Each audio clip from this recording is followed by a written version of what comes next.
No, he'll be here. I just talked to him. At least we can test all of our equipment. This is good. Okay, we'll give it another minute and we'll try him back.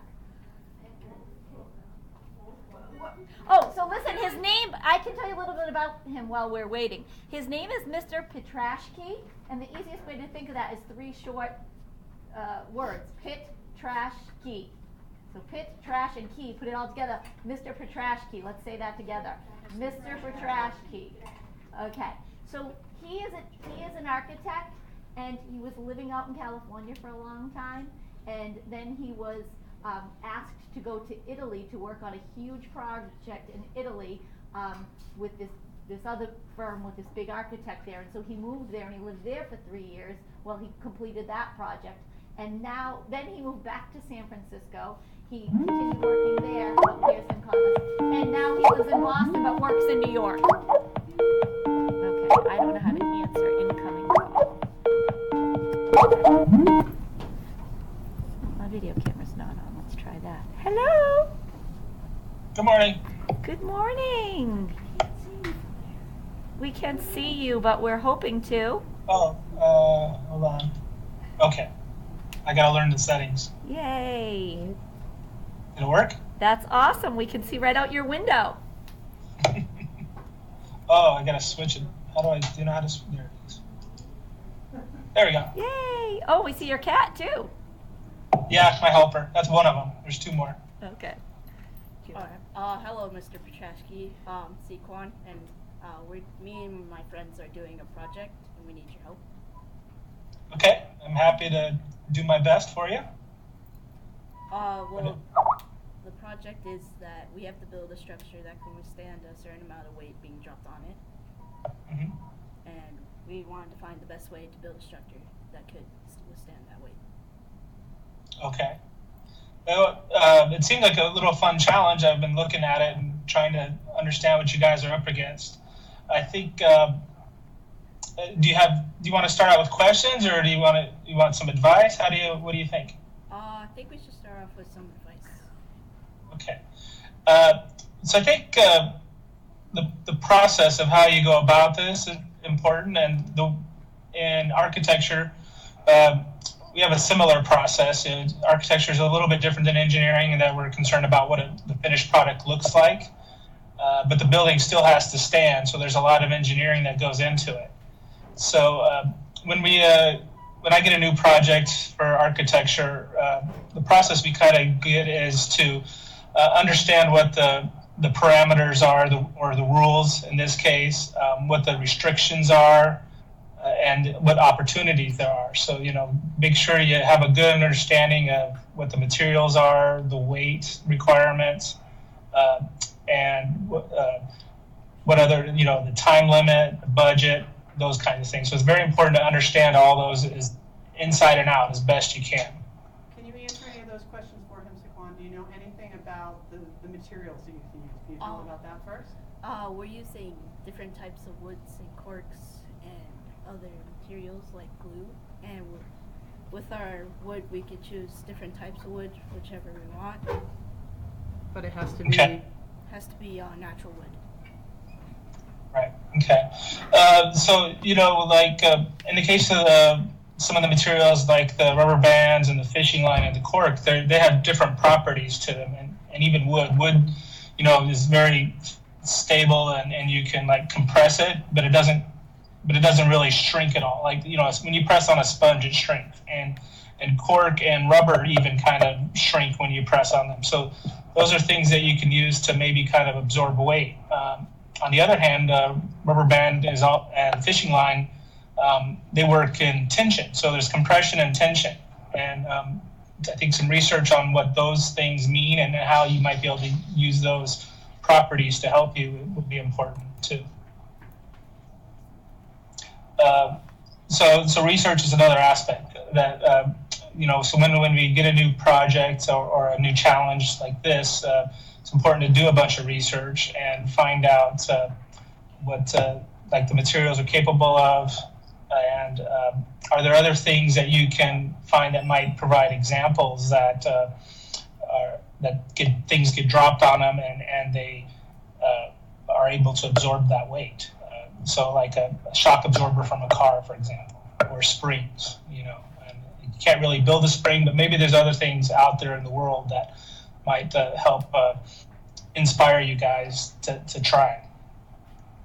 So the next thing in the process that I would do is brainstorm ideas. You know, don't get stuck on one idea, but try to think of a bunch of different ideas of what this structure that you guys need to build is going to be like. Is it rectangular? Is it triangular? And just kind of, you know, how can you use the fishing line? How can you use the cork and the rubber bands? And so brainstorm a bunch of different ideas, and there's not really any dumb ideas, because you just got to kind of come up with everything you can, and then you can evaluate those ideas and start to narrow your focus. But to start out, you want to expand your ideas and try to get as many things out on the table as possible. And then the next step that I would do is, after we kind of brainstorm some ideas, is evaluate those ideas and see if they inspire new ideas.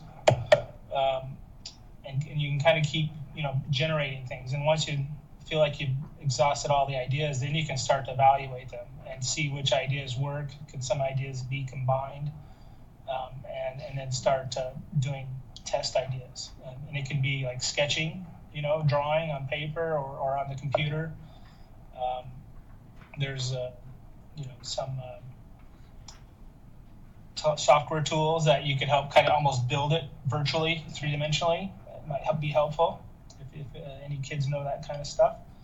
And then the last would be to, you know, do experiments like they suggest. You know, do as many experiments as you guys can think of to test it. You know, not just the strength, but the time limit, and something that you can do quickly, obviously. So that'd be the kind of process that I would try. Any of you engineers have any other specific questions? I do. Come on up, Jaden.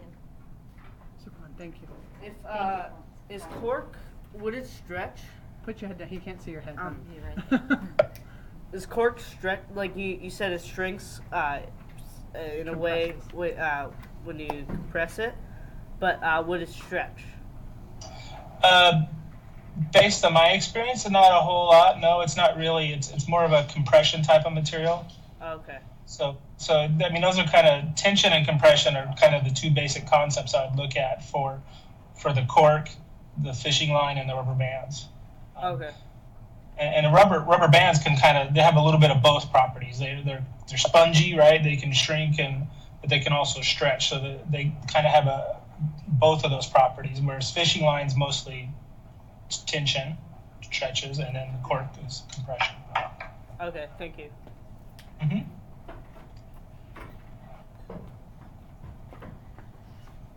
So our structure has to be under 0.3 pounds, or 175 grams. What's the best thing that you think we should use to keep under that weight limit? That's going to be, I mean, if you kind of had unlimited weight, you could just put a block of wood under there, right? And be done with it. But unfortunately, they don't let you do that. So you probably need to look at like some kind of skeleton frame. And you see skeleton frames all the time, like cranes for building skyscrapers or even the steel structure of a building. So those are things you might be able to look at. And because they're very light, and that's why things get built that way, but they're very strong.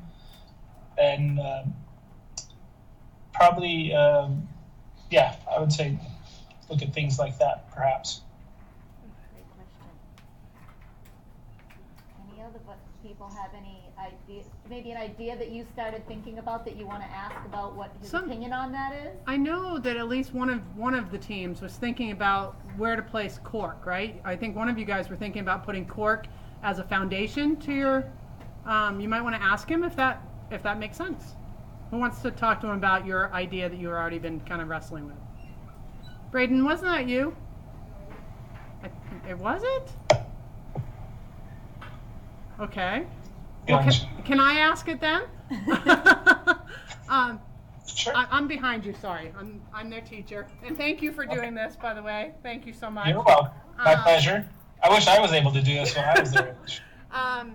So I know, and it may not be in this class, I know that one of the groups is considering putting corks, like wine corks, if you will, as kind of like at the very bottom of their structure. Yeah. What's Yeah. your thought about that idea? Yeah, I think that has a great possibility. Mhm. Okay. Would it be more advantageous to put the cork someplace else? And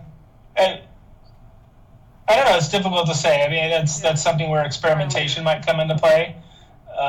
You know, it could be maybe better at the top, and it could maybe in the middle. Okay. So Yeah, experiment with it. Yeah, that's where the engineering part comes in, and I'm just an architect, but I play an engineer on the internet sometimes. You're not just an architect. Thank you so much. I do try to tell my engineers what to do, though. That works. Their beams are always too big, and I want them smaller. Anybody Okay. else have any other questions? Well, we have an expert with us. I'm concerned with the lack of questions. I'm going to be They're feeling shy. Yes. Yeah, come on. Okay, so we can use wood, like wooden. I don't know how you would say it, but wooden pieces. What wood would you? Can't think of the word. What would, Yeah, what type of wood would you suggest for us to use? Thank you. And pretty much most types of woods would probably be okay. I saw that bamboo was not allowed. Balsa wood is one I would not use because it's also kind of spongy, but it's used in models a lot. So unless you want it for that kind of compression, you know, because it is a little spongy, then you might want to consider it. But other than that, pretty much any wood you could use. And I wasn't sure though the $150 requirement is that for the final product, or is it for any experiments as well? Because that might limit your options. it's actually a limitation. It's not that you have to spend that much. It's that you cannot spend more than that. It's actually just for the final product. Okay, so you could spend as much as you want on your experiments if you had unlimited funds. Yeah, that's the key. Unlimited. Save your lunch money. And I had another question too. So, would you suggest to use popsicle sticks, which weigh a little less but aren't as firm, or actual wood planks, I guess, that weigh more but are more sturdy? Either one could work. Popsicle sticks, you know, like if you think about you know, they're the way you glue them together, you know, to form different shapes, they can be very sturdy. You know, think about like some of the structures you see, like I go back to a crane because it's easy. You know, it's not just for vertical pipes, but there's also a bunch of cross bracing and diagonals and horizontals. So together, all those when glued together, they form a very strong structure. Thank you. Any others, guys? Do you have any for him? No? How are you guys considering actually putting your pieces together? Because I know you have, you know, some of you have talked about using the fishing line, and some have talked about using rubber bands. I mean, do you have any questions or thoughts about that? No? Okay. Wow, okay. So, can I ask, I'm going to ask a question as a teacher. All right? Yeah. I have told them that I want to see a drawing of their idea before I give them material. Or would you suggest giving them material and letting them